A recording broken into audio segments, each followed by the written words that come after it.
The albums were empty. The frames hung bare on every wall. But everyone swears they remember the photographs being there just yesterday. I'm Marcus Chen, and I need to tell you about something that's been consuming my thoughts for months now. Something that started as a simple question and became an obsession that I can't shake. You see, my family has lived in the same house for over 60 years.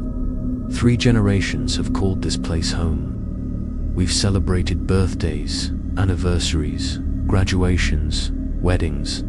We've mourned losses and welcomed new life. We've lived full, rich lives within these walls. But there are no photographs. Not a single one. When I first noticed this, I thought it was strange, but not impossible. Maybe we just weren't the type of family to take pictures. Maybe we preferred to keep our memories in our hearts rather than on paper. But then I started asking questions, and the answers I received made my blood run cold. My grandmother, Eleanor Whitmore, told me about the beautiful wedding photo that used to sit on the mantel. She described it in perfect detail, the ivory dress, the way the light caught her smile, how handsome my grandfather looked in his navy suit. She could tell me about every guest who appeared in the background, every flower in her bouquet. But when we went to look for it, there was nothing. Just an empty silver frame, tarnished with age. My mother insisted there were dozens of photos from my childhood. She remembered the camera clicking at every milestone, every holiday, every ordinary Tuesday that suddenly felt worth preserving. She spoke of photo albums thick with memories, of shoeboxes overflowing with snapshots we never got around to organizing. She could describe scenes with such vivid clarity that I could almost see them myself. Me blowing out candles on birthday, cakes, building sandcastles at the beach, taking my first steps in the very hallway where we stood talking. But there were no photographs. Dr. Samuel Hartwell, our family physician who's known us for decades, mentioned something during a routine visit that stopped me cold. He asked about updating our family medical history and casually mentioned how much I looked like my father in those old Christmas photos. The ones where we're all wearing matching red sweaters, he said. The ones my mother used to bring to every appointment to show how much I'd grown. I asked him to describe these photos. He painted a picture so detailed, so specific, that I felt like I was looking at them myself. But when I searched every drawer, every closet, every forgotten corner of our house, I found nothing. The strangers remembered Isabella Crane, our neighbor of 20 years, stopped by last week with cookies and started reminiscing about the family portrait we used to display in our front window. The one with all of us gathered around the old oak tree in our backyard. She said she remembered how the photographer had to take 3 shots because my little sister wouldn't stop giggling. She remembered my father's arm around my mother's shoulders, and how the late afternoon light made everything look golden and perfect. But my sister died when she was 7, and we have no photographs to prove she ever existed. This is when I realized that something was deeply, fundamentally wrong. Not just with my family, but with reality itself. Because if people remember photographs that never existed, if they can describe in perfect detail images that were never captured, then what else might be missing from our lives? What other pieces of our existence have simply vanished without explanation? I've been investigating this mystery for months now, documenting every conversation, every memory, every impossible recollection of photographs that should exist but don't. What I've discovered has shaken me to my core. Because this isn't just about missing pictures. This is about missing time, missing people, missing moments that everyone remembers but no one can prove ever happened. The truth is more terrifying than I ever imagined, and now I need to share it with you. because I'm starting to suspect that forgetting might be the only way any of us can survive. Knowing what really happened to those photographs. Some memories, I've learned, are too dangerous to preserve. Signed by me, Marcus Chen. Welcome back to the Creepy Journal, where every story leaves a mark you can't quite erase.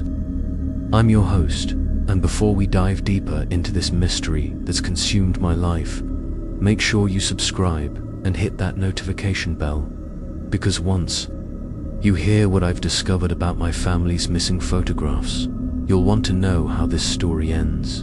And trust me, you won't see the ending coming. The house where I grew up should have been filled with memories. Every family home accumulates them over time. Layers of life that build up like sediment, creating a rich history you can almost touch. But walking through these familiar rooms, now I feel like I'm moving through a museum where all the exhibits have been removed, leaving only empty pedestals and faded rectangles on the walls where something important used to hang. The Chen family home sits on Maple Street, a quiet suburban neighborhood where children ride bicycles on sidewalks cracked by decades of New England winters. It's the kind of place where neighbors know each other's names and mail carriers become family friends. The kind of place where nothing unusual ever happens, where the most exciting gossip is about who painted their shutters without getting homeowners association approval. Our house is a colonial built in 1962, with cream-colored siding and forest green shutters that my father repaints every 3 years like clockwork. There's a wraparound porch where my grandmother, Eleanor, used to sit and shell peas in the summer. The front door is painted red, a color my mother chose because she said it made the house look welcoming. Inside, hardwood floors creak in all the familiar places, and every room smells faintly of the lavender sachets. My mother tucks into drawers and closets, but it's the walls that haunt me now. Every wall and every room has nail holes and faint rectangles where picture frames used to hang. The paint is slightly darker in these spots, protected from years of sunlight by glass and wood that are no longer there. In the living room alone, I count 17 distinct spaces where photographs once displayed our family's history. The mantel has brackets for frames. The piano top has dust outlines in perfect geometric shapes. Even the refrigerator has magnet marks where snapshots were once proudly displayed. When I run my fingers along these empty spaces, I can almost feel the weight of what's missing. It's like pressing on a bruise. You know something was damaged, but you can't quite remember how. My grandmother, Eleanor, moves through the house like she's navigating around invisible obstacles. She pause in doorways and smile at empty corners, as if greeting someone who isn't there. Sometimes I catch her adjusting invisible frames on the mantel, tilting them just so to catch the light properly. When I ask her what she's doing, she looks confused for a moment, then shrugs and says she thought she saw something that needed straightening. The strangest part is how the house seems to remember the photographs, even if we can't prove they existed. There are small holes in the walls where picture-hanging wire might have worn grooves over decades. The carpet in the hallway is slightly faded in rectangular patterns, as if frames sat on side tables for years, protecting the fabric beneath from foot traffic and sunlight. Even the electrical outlets have scuff marks around them, the kind that come from repeatedly plugging in lamps that were positioned to illuminate specific wall displays. Every surface in the house tells the story of a missing visual history, but perhaps most unsettling of all are the photo albums themselves. We have dozens of them, all organized by year and occasion. Wedding albums, baby books, vacation scrapbooks, school year collections. The albums are there, their pages turned soft with age and handling. But every single page is empty, not torn out that would leave evidence, simply blank, as if the photographs had never been placed there at all. Yet the albums show signs of use. The plastic page protectors are worn and cloudy in spots where fingers touch them repeatedly. Some pages have slight impressions, as if weight had pressed against them for years. There are even a few pieces of double-sided tape still stuck to corners, holding nothing but air. I've spent hours studying these empty albums, trying to understand how something so thoroughly documented could simply vanish. The albums themselves are proof that someone intended to preserve memories. Someone cared enough to buy these books, to organize them by date and event, to handle them lovingly over the years. But whatever they were meant to protect has disappeared so completely that it's as if it never existed at all. The house holds its secrets in plain sight, offering evidence of a missing history that everyone remembers, but no one can prove. The conversations began repeating themselves 3 weeks ago, and I don't think anyone else has noticed. It started with my mother mentioning the Christmas morning when I was 8 years old. She described in perfect detail how I'd woken up early and crept downstairs to peek at the presents under the tree.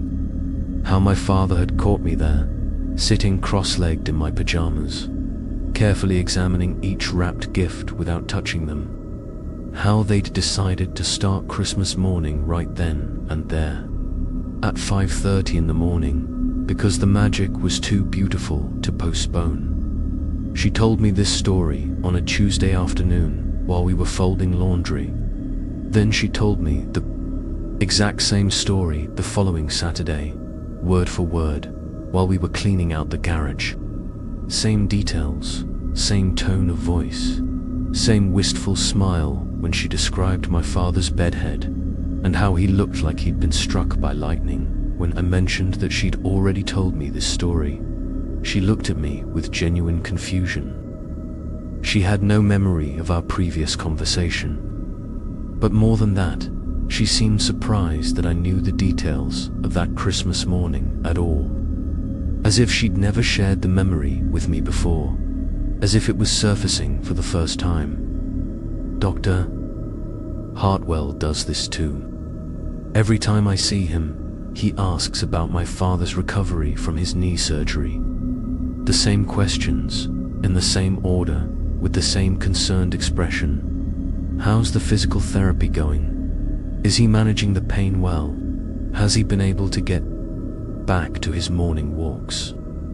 The problem is, my father never had knee surgery. At least, not that I can remember. But Dr. Hartwell speaks about it with such specific knowledge that I find myself wondering if I'm the one who's forgotten. He mentions the surgeon's name, the hospital where it was performed, even the type of procedure. He talks about visiting during recovery and bringing magazines because my father was going stir-crazy from bed rest. These conversations feel like echoes of something that should have happened, or maybe did happen in a version of reality that I can no longer access. Grace Pemberton, who runs the antique shop downtown, does something even stranger. Every few days, she calls to ask if we've reconsidered selling the vintage camera equipment from our attic. She describes it in detail.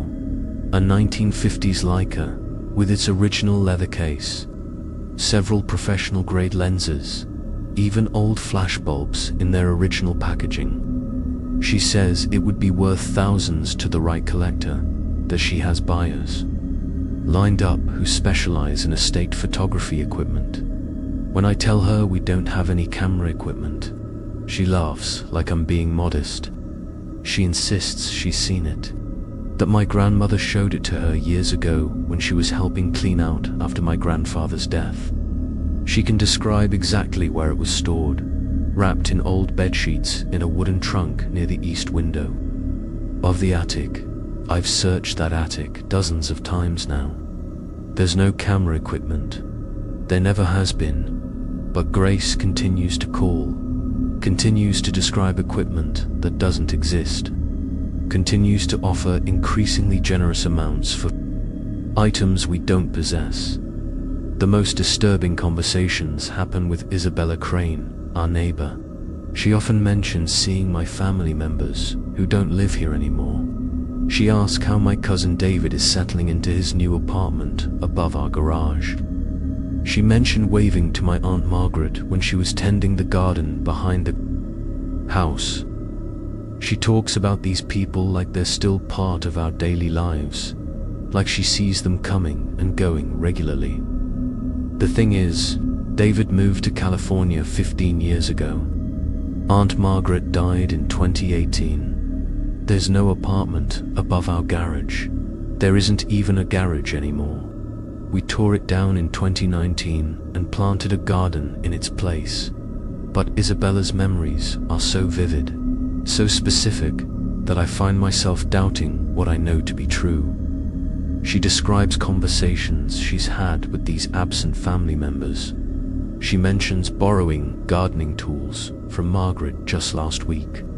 She talks about helping David move his furniture when he first moved in, and how his cat keeps getting into her bird feeders when I gently remind her that these people aren't here anymore. She looks at me like I'm the one who's confused. She'll check her watch and say something like, "Well, I just saw David this morning when he was leaving for work," or "Margaret and I were just talking about planting tulips for next spring." These conversations loop and reset like a record with a scratch that keeps jumping back to the same verse.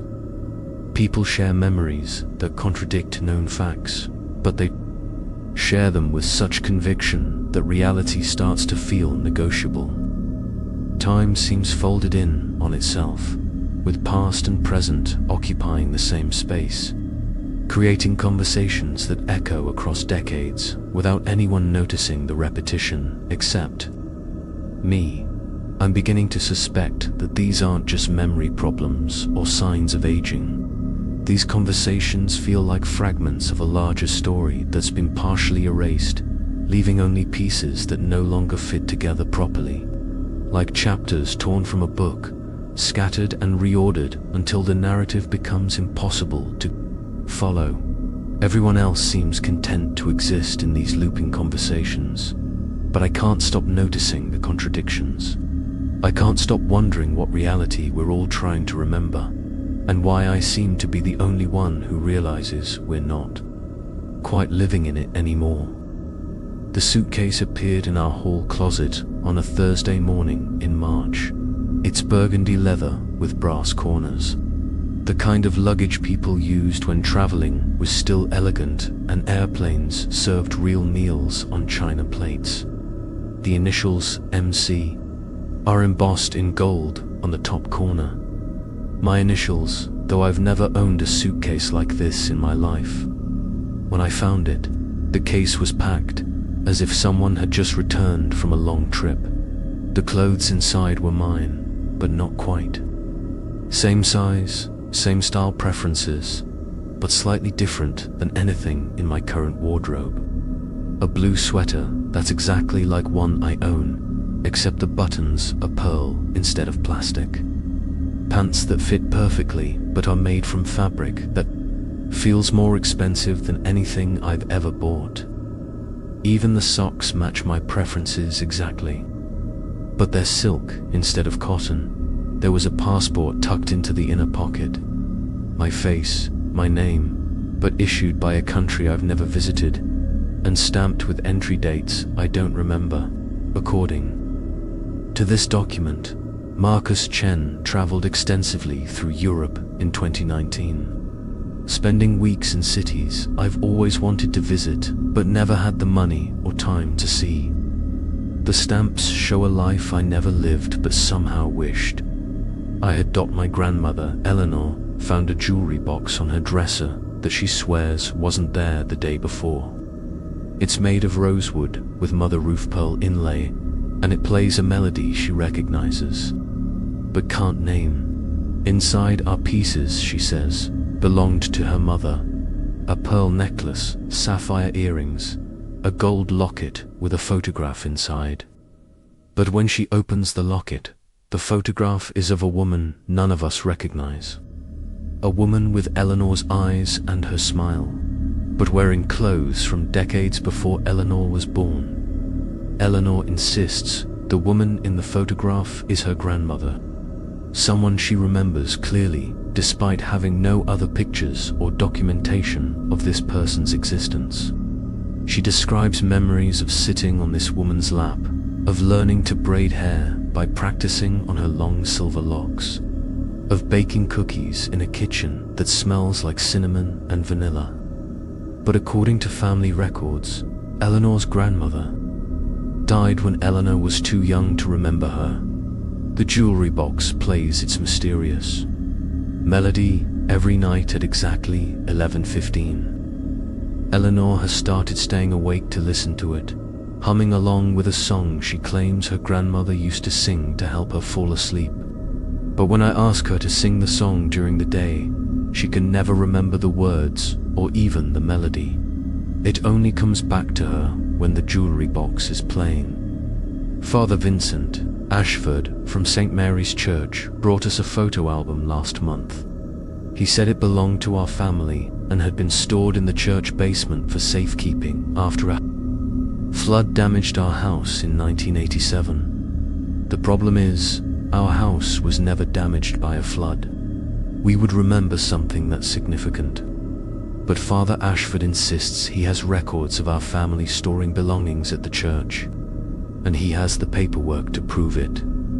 The album he returned is identical to the empty albums in our house, but this one is filled with photographs.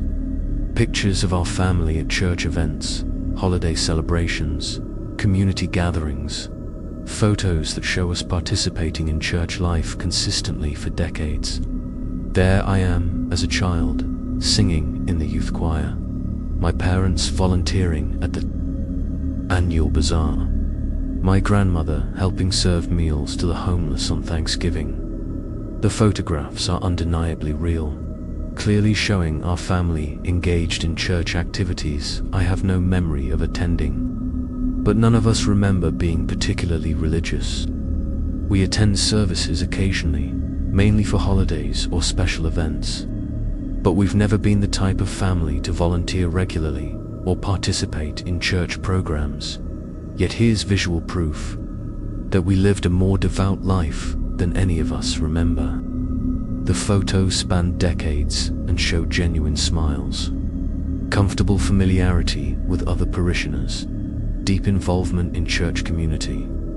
They tell the story of a family whose faith was central to their identity.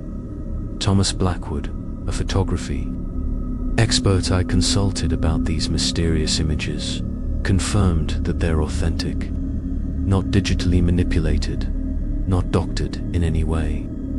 The film grain, the lighting, the aging of the prints, everything indicates these photographs were taken over the course of many years using appropriate equipment for each time period. There's no technical explanation for why these images exist when we have no memory of the events they document. But perhaps the strangest object appeared just last week. My mother found a watch on her nightstand that she doesn't remember buying. It's an elegant piece with a mother roof pace and delicate gold hands. The kind of watch someone might receive as a graduation gift or anniversary present. It keeps perfect time, but it runs backwards, not broken, deliberately backwards. The second hand sweeps counterclockwise. The minute hand moves in reverse. And after wearing it for a few hours, my mother noticed that she was remembering things that hadn't happened yet. She'd set the table for dinner before remembering that. We'd decided to order takeout. She'd turn on the porch light before realizing it was still afternoon. She'd answered the phone before it started ringing. The watch seems to be keeping time with a different version of reality. One where events happen in reverse order or where effects precede their causes. My mother has started wearing it regularly.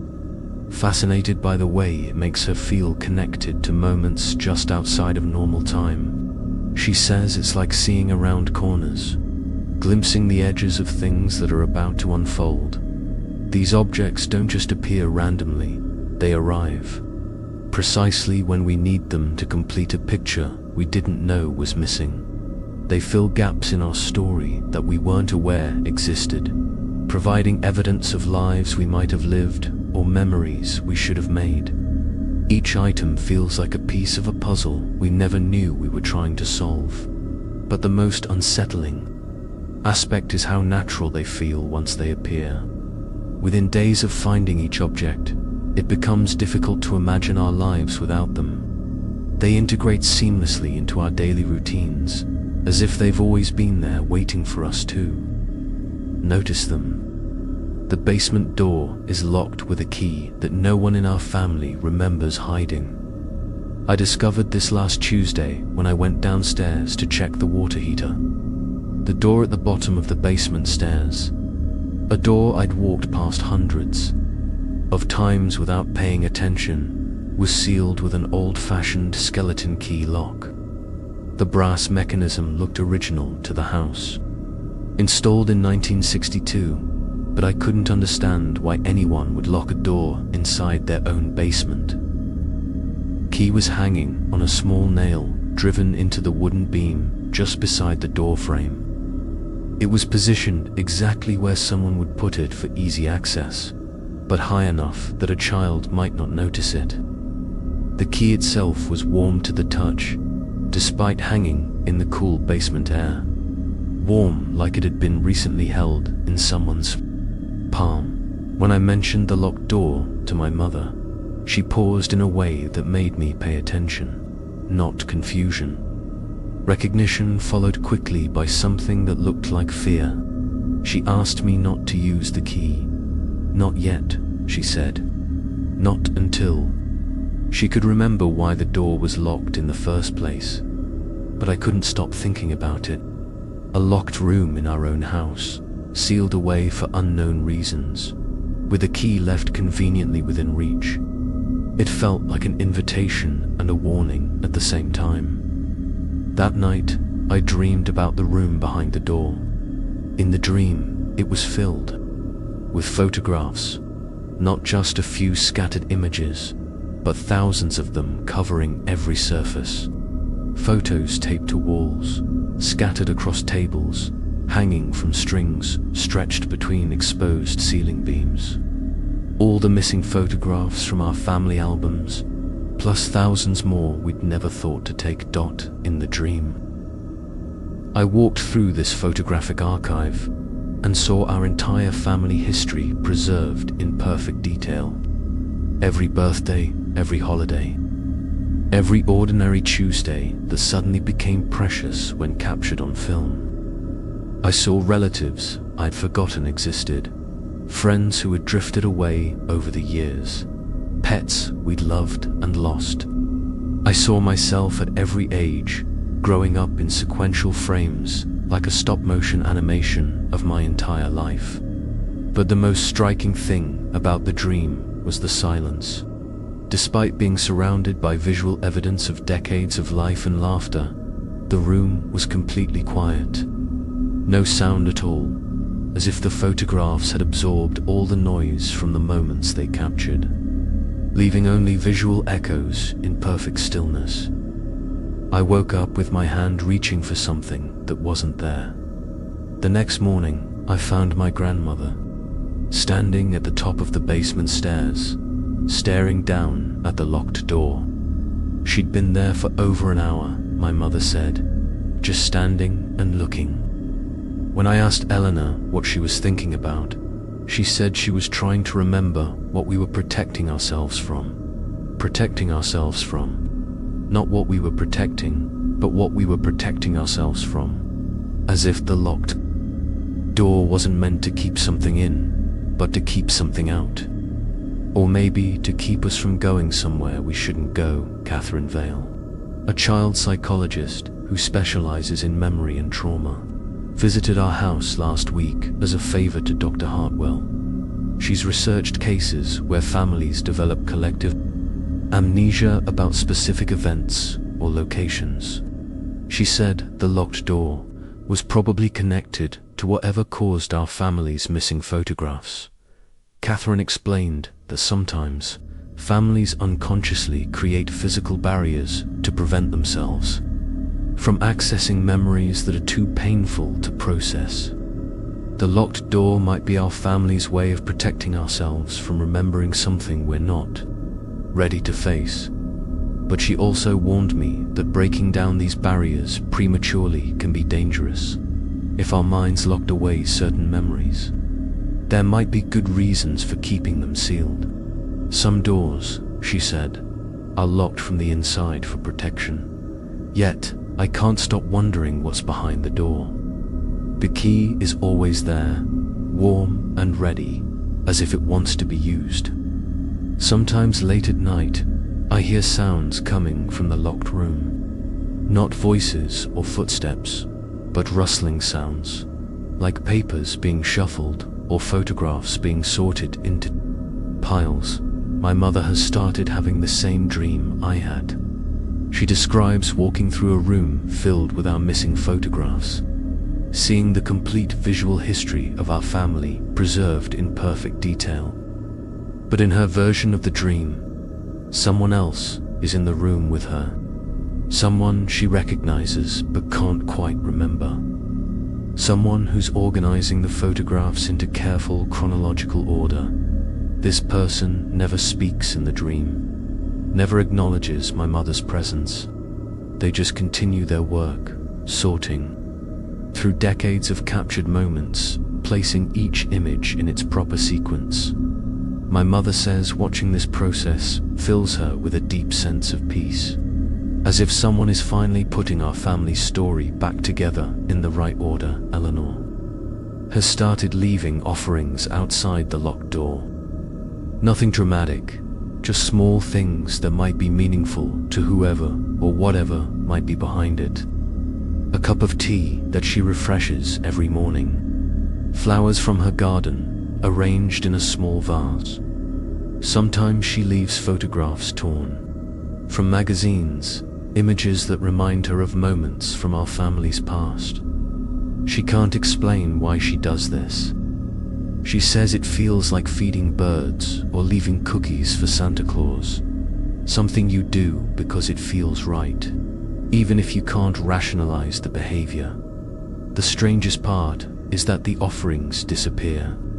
Not immediately, but gradually. The teacup empties over the course of the day. The flowers wilt and vanish. The magazine photographs fade until they're blank pieces of paper that crumble when touched. I've been standing outside that door every night for a week now, key in hand, trying to find the courage to unlock whatever we've been protecting ourselves from. Part of me knows that opening this door will answer all my questions about our missing photographs, but another part suspects that some questions are better left unasked, and some memories are safer when they're locked away in the dark. The key grows warmer each night, as if it's absorbing heat from my palm, storing energy for the moment when I finally decide to turn it. Soon, I think I'll find out whether we locked this door to keep something in, or to keep ourselves out. Or maybe I'll discover that the distinction doesn't matter as much as I thought it did. I heard myself say, I think we should call Dr. Hartwell. 3 minutes before I actually spoke the words. It happened last Thursday morning while I was making coffee in the kitchen. The voice came from the living room, clear as day, using my exact tone and cadence. But I was alone in the house. My mother had left for work, and Eleanor was still sleeping upstairs. When I walked into the living room to investigate, it was empty. No radio playing, no television on, no logical source for the sound. 3 minutes later, while standing in that same living room, I found myself saying, I think we should call Dr. Hartwell without having consciously decided to speak. The words came out of my mouth as if I was responding to a conversation I couldn't remember having, as if someone had asked me a question I'd never heard. This has been happening more frequently over the past few weeks. Conversations echo through the house before they actually occur, creating a strange temporal displacement where effects precede their causes. We hear responses before questions are asked, goodbyes before anyone decides to leave, laughter before anyone tells a joke. My mother experienced this phenomenon during a phone call with her sister last Sunday. She was sitting in the kitchen, talking about ordinary family news, when she suddenly heard her own voice coming from the upstairs hallway. The voice was having a completely different conversation. Something about needing to check on Eleanor, about being worried that she'd been spending too much time thinking about the past, while still maintaining her phone conversation downstairs. My mother climbed the stairs to investigate the source of her own voice. She found Eleanor's bedroom empty, but she could still hear herself speaking, the words growing clearer as she approached the old rocking chair by the window. The voice seemed to be coming from the chair itself, as if the furniture had recorded, and was replaying conversations that hadn't happened yet. 10 minutes later, still on the phone with her sister, my mother suddenly found herself saying the exact words she'd heard coming from the empty chair. She began expressing concerns about Eleanor spending too much time dwelling on memories, using the precise phrases she'd heard echoing from the upstairs hallway. Her sister responded as if this was a natural continuation of their conversation. Even though the topic had never come up before, Eleanor has started having entire conversations with voices that respond before she speaks. She'll sit in her favorite chair in the living room and appear to be listening intently to someone who isn't there. But when I pay careful attention, I realize she's actually listening to her own voice, speaking words she hasn't said yet. Yesterday, I watched her have a 20-minute conversation with her future self. She would listen carefully, nod in understanding, then respond to questions I couldn't hear. But 3 or 4 minutes later, her responses would echo back through the room, creating the questions she'd been answering. It was like watching someone solve a puzzle by working backwards from the solution. Jonathan Silvestri, the real estate agent who helped us with some property questions last year, called yesterday with an offer to buy our house. He said he'd had several conversations with someone from our family about selling, and he wanted to follow up on the details we'd discussed. He mentioned specific conversations about price ranges, closing dates, even particular concerns about finding a new place for Eleanor to live comfortably. The problem is, no one in our family has ever discussed selling the house with Jonathan or anyone else. We've never even considered moving. But Jonathan had detailed notes from multiple phone conversations, complete with dates, times, and specific topics we'd supposedly covered. He could quote things we'd allegedly said, describe concerns we'd apparently expressed, even reference family situations we'd never shared with him. When I told him we'd never had these conversations, he seemed genuinely confused. He offered to play back recordings of our phone calls. Apparently, he records all client conversations for quality assurance. He was so confident about these interactions that he seemed to think I was either joking or suffering from memory problems. I asked him to describe the voice he'd been speaking with during these mysterious conversations.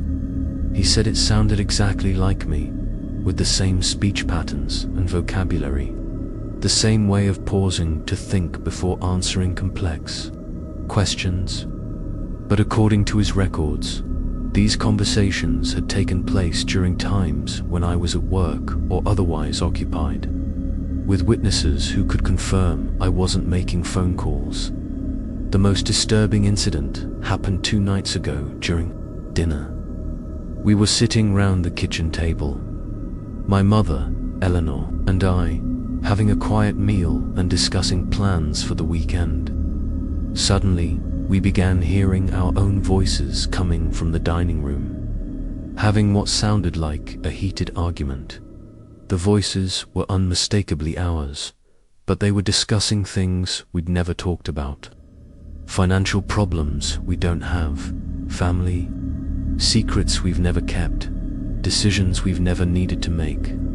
The argument grew more intense, with accusations and defensive responses that none of us had ever expressed to each other.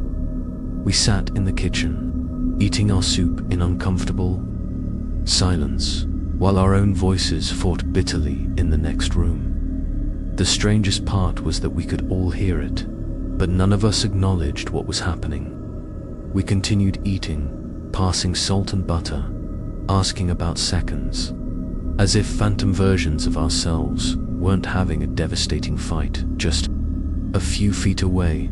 The argument lasted about 15 minutes, ending with the sound of chairs scraping against the floor and footsteps stomping up the stairs.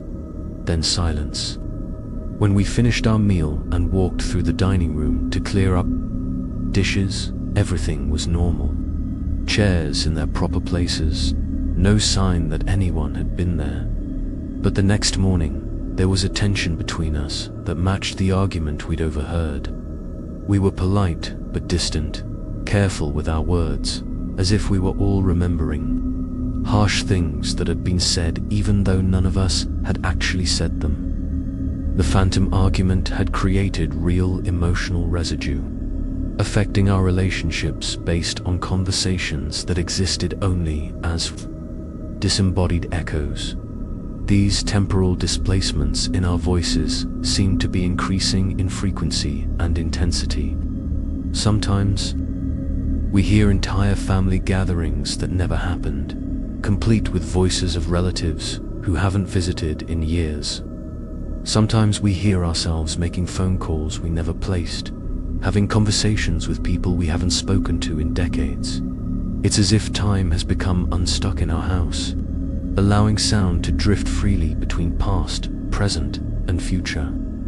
Our voices carry across temporal boundaries, creating conversations that exist independently of the people speaking them. We're hearing the soundtrack to a family life that might have been, or maybe should have been, or perhaps once was before something changed the fundamental nature of our reality.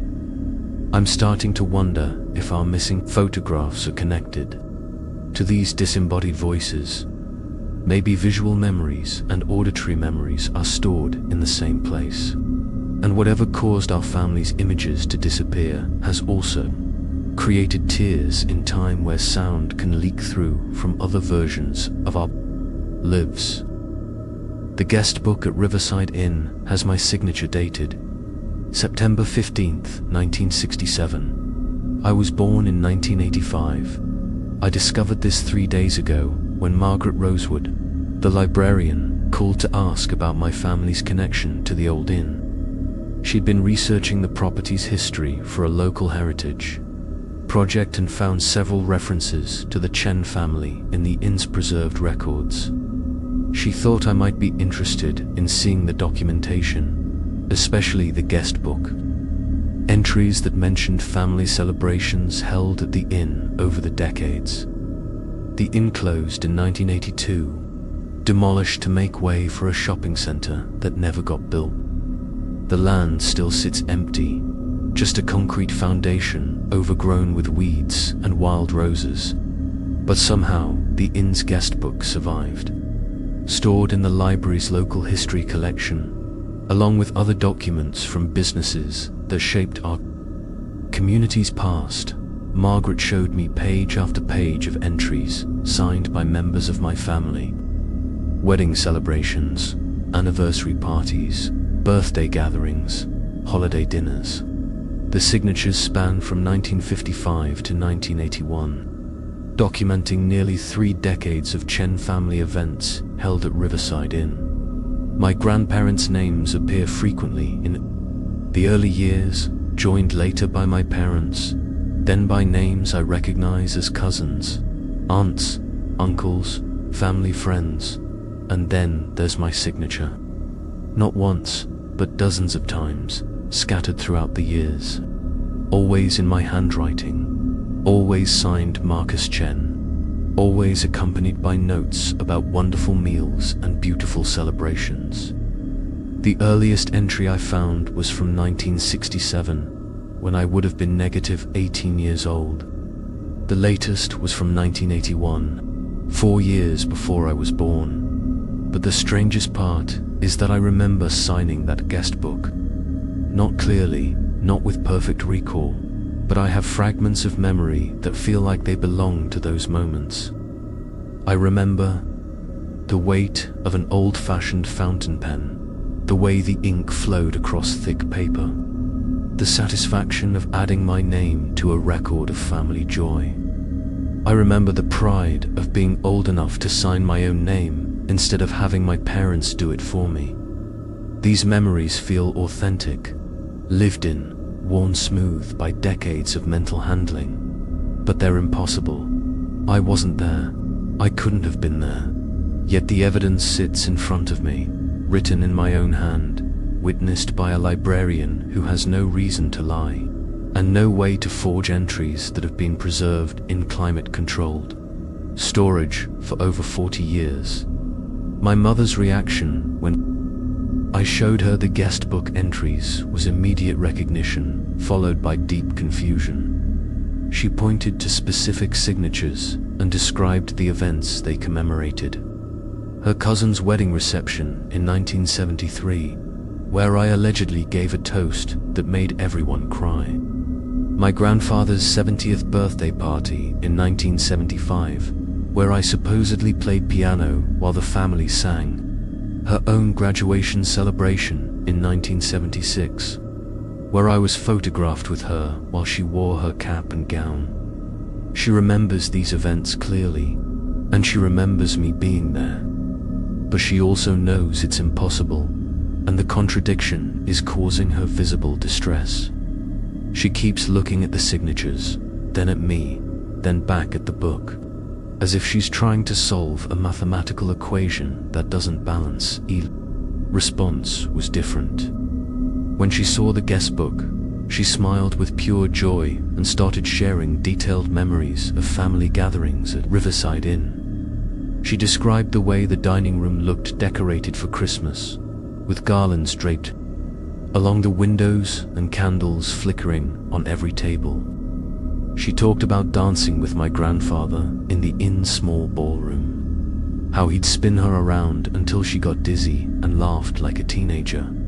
And she talked about me, how I used to help carry presents from the car when I was small, how I learned to tie my shoes properly in the inn's elegant lobby, how I once hid under a dining room table during a thunderstorm because the lightning scared me. She has vivid, specific memories of me as a child participating in family events that happened decades before I was born. But Eleanor doesn't seem disturbed by this impossibility the way my mother and I are. She talks about these memories as if time is simply a filing system that sometimes gets reorganized, and finding things in the wrong folders isn't particularly alarming. She seems to understand something about the nature of our situation that my mother and I are still struggling to grasp. The guest book entries aren't just signatures, they're glimpses into a version of our family history where time doesn't work the way it's supposed to. Each entry represents a moment when past, present, and future collapsed into a single point, allowing someone who didn't exist yet to participate in events that were already over. Margaret showed me photographs from the library's archive that document some of these impossible family gatherings. Black and white images from the 1960s and 70s showing the Chen family celebrating at Riverside Inn. And there I am, clearly visible in multiple photographs, wearing clothes appropriate to each era, looking exactly like I should look at whatever age I appear to be in each image. In a 1967 photo, I'm maybe 8 years old, sitting at a table covered with birthday cake and wrapped presents. In a 1974 image, I looked like a teenager, standing with my arm around my mother, who appears to be about my current age. In a 1981 photograph, I'm clearly an adult, raising a champagne glass in what appears to be a wedding toast. The photographs show me aging normally across the decades, but aging through years when I didn't exist. It's as if there was always a Marcus Chen present at family events, regardless of when those events took place relative to my actual birth. Like there's some version of me that exists independently of linear time, always available to participate in moments of family, joy, and connection. Thomas Blackwood examined these photographs with the same forensic attention he'd given to the mysterious Church album. His conclusion was identical. These are authentic images, not manipulated or doctored in any way.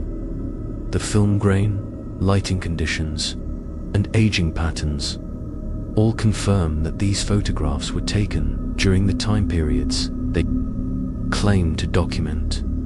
But he also noticed something else. In every photograph where I appear, there's a subtle quality of light around me that's slightly different from the rest of the image. Not obviously different. You'd have to know what to look for to notice it. But there's a softness to my edges, a gentle luminescence that suggests my presence in these images might not follow the same physical laws as everyone else's. It's as if I exist in these photographs the way objects exist in dreams, clearly present and participating, but not quite bound by the normal rules of reality. The camera captured my image, but it also captured evidence that I was there in a way that transcends ordinary physical presence. I've started having dreams about these family gatherings at Riverside, in dreams where I walk through elegant dining rooms filled with relatives I recognize but have never met.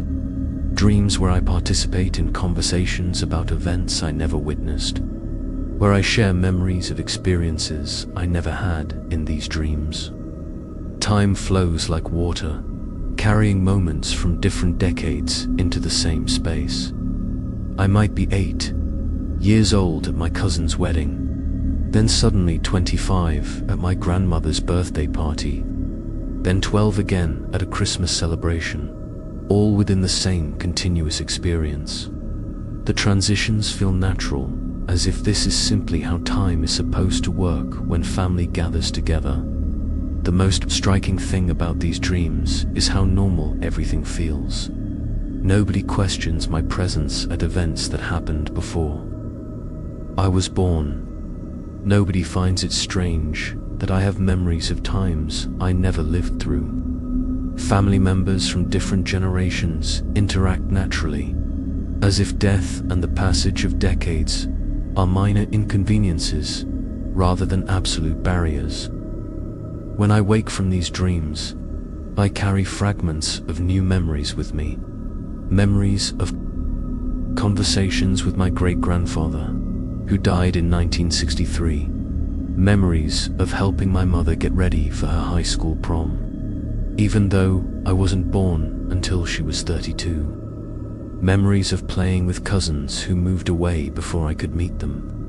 Learning family stories directly from relatives who passed away decades ago. These dream memories feel as real and substantial as any memories from my actual life. They carry the same emotional weight, the same sensory details, the same sense of lived experience. But they document a version of my family history where I was always present, always participating, always contributing to the continuing story of the Chen family across generations. I'm beginning to understand that our missing photographs aren't missing at all. They exist in a version of time where I was present for moments that happened before my birth, where family gatherings transcend the normal limitations of mortality and linear chronology. The photographs disappeared from our reality because they document a reality that operates according to different rules. But the guest book entries and the library photographs prove that this other reality isn't just fantasy or wishful thinking. It's documented, preserved, witnessed by people who have no investment in maintaining an illusion. These records suggest that somewhere, somehow, there's a version of our family story where love and connection are strong enough to overcome the boundaries of time itself. We left the house at 3:47 p.m. on a Tuesday afternoon, and we arrived at the house at 3:47 p.m. on a Tuesday afternoon. I know this sounds impossible, but I checked the clocks, the car's digital display, my phone, the antique grandfather clock in our hallway. They all showed the exact same time when we walked out the front door, and again when we walked back in. Not similar times, not approximately the same time, but precisely 3:47 p.m. on both occasions. The leaving and arriving happened simultaneously. Or maybe they happened in sequence so quickly that time couldn't register the difference.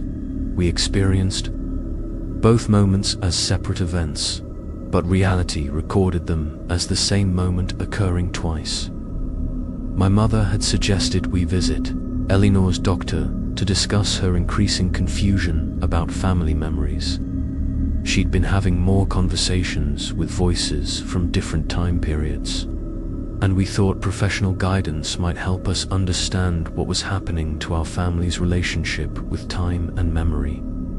We locked the house, got in the car, and drove toward town. I remember the journey clearly, stopping at a red light on Maple Street, turning left onto Henderson Avenue, passing the empty lot where Riverside Inn used to stand.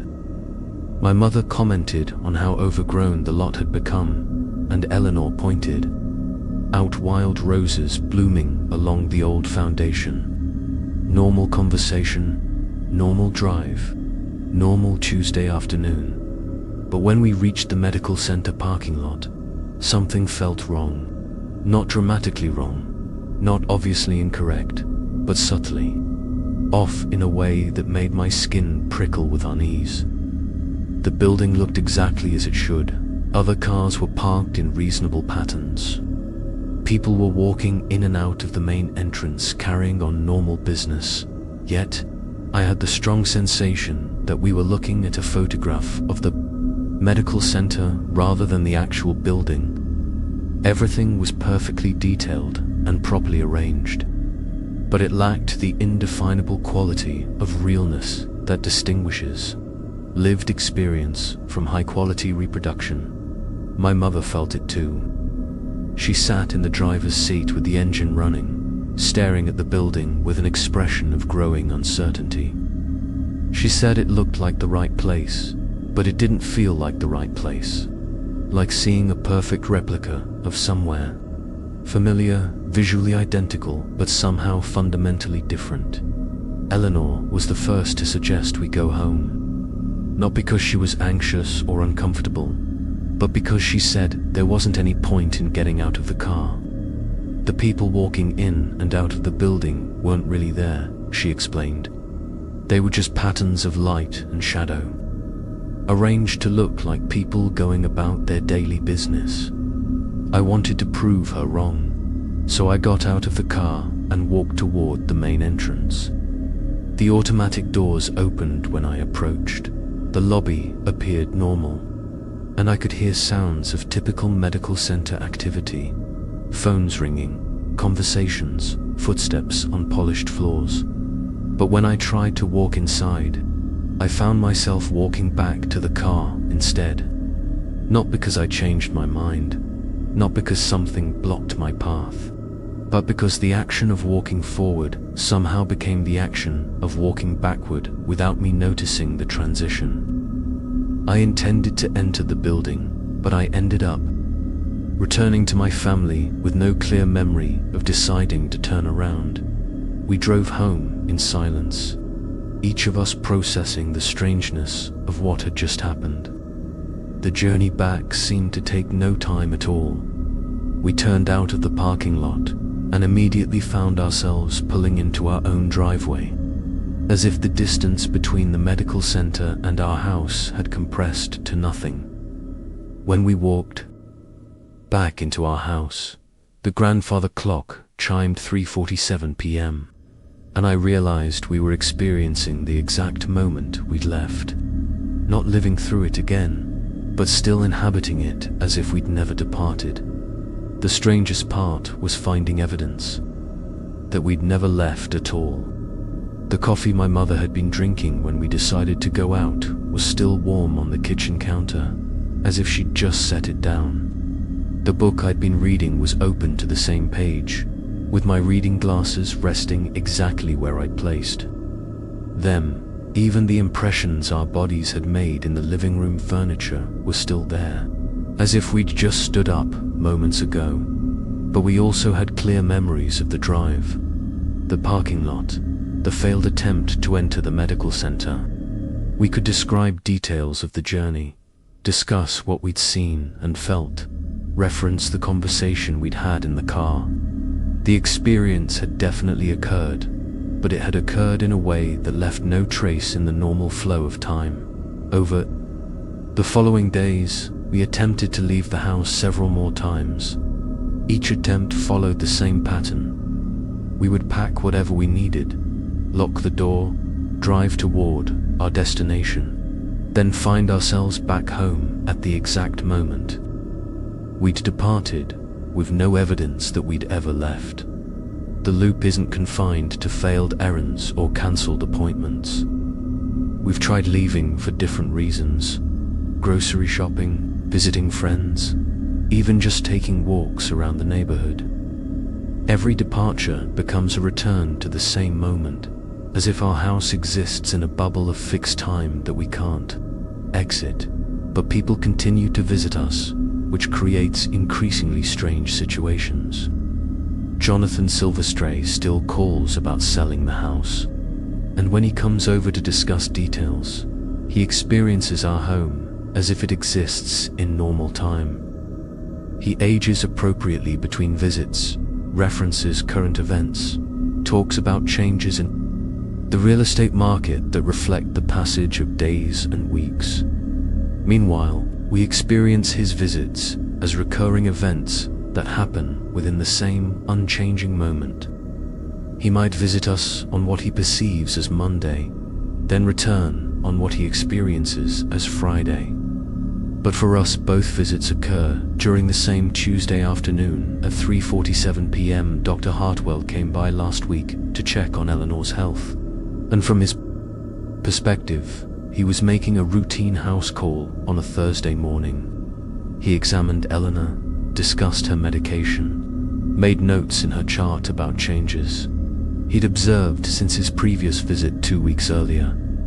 But we experienced his visit as happening during our eternal Tuesday afternoon. We watched him perform a medical examination that he believed was taking place on a different day entirely, creating a situation where the same moment contained multiple versions of time depending on who was experiencing it. The most disturbing realization is that our names have started disappearing from external records.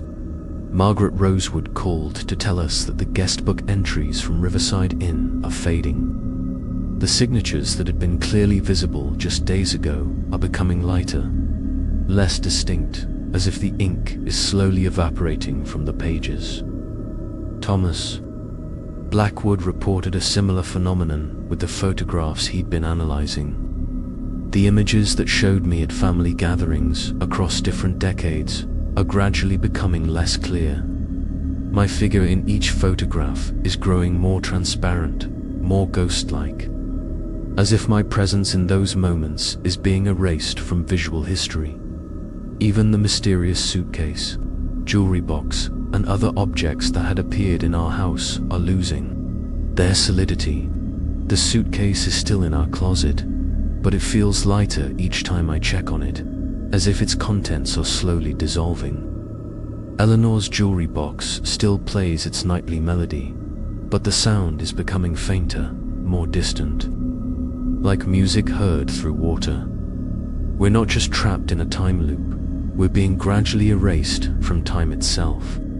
Our family's history is being systematically removed from all records, all memories, all evidence that we ever participated in the world beyond these walls. But the strangest part is that this erasure doesn't feel like punishment or imprisonment. It feels like protection. As our connection to external time weakens, our connection to each other grows stronger. We're becoming something other than a normal family, something that exists independently of the ordinary rules that govern how people live and age and remember. We're still Marcus, Eleanor, and my mother, but we're also becoming something more timeless, more essential. We're becoming the idea of family rather than just another family. The concept of love and connection that transcends the normal limitations of mortality and linear experience. I think this might be what our missing photographs were trying to show us all along, that the most important moments in family life exist outside of time, in a space where past, present, and future merge into something eternal and unbreakable. Some places don't haunt you, they absorb you. I'm recording this final message from our house on Maple Street, though I'm no longer certain what day it is, or whether days have any meaning here anymore. Time moves differently now, flowing in circles, rather than straight lines, carrying us through the same moments repeatedly until they become worn smooth. Like stones in a river dot, we discovered that our missing photographs were never really missing. They exist in a version of reality where our family transcends the normal boundaries of time and mortality, where love is strong enough to pull people across decades to participate in moments of joy and connection. The photographs disappeared from our everyday world because they documented something too powerful to exist within ordinary time. The locked room in our basement was never meant to be opened. It was our family's way of protecting reality from the truth about who we really are and what we've become. Behind that door lies evidence of our transformation from a normal family bound by linear time into something eternal and interconnected, something that exists in all moments simultaneously. My family has no photographs in the traditional sense, because we've become something that can't be captured by normal cameras or preserved in ordinary albums.